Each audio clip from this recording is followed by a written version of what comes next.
कर्पूरगौरं करुणावतारं संसारसारं भुजगेन्द्रहारं सदा वसन्तं हृदयारविन्दे भवं भवानी सहितं नमामि।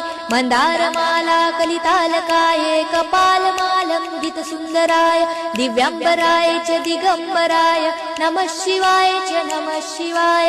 घालीन लोटांगण वंदीन चरण डोळ्यानी पाहीन रूप तुझे प्रेमे आलिंगन आनंदे पूजन भावे ओवाळीन म्हणे नमा।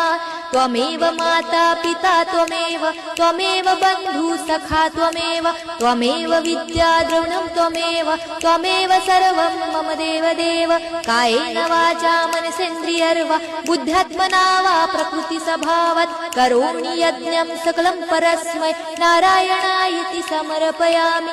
अच्युतं केशवं राम नारायणं कृष्णदामोदरं वासुदेवं हरे श्रीधरं माधवं गोपिकावल्लभं जानकीनायकं रामचन्द्रं भजे।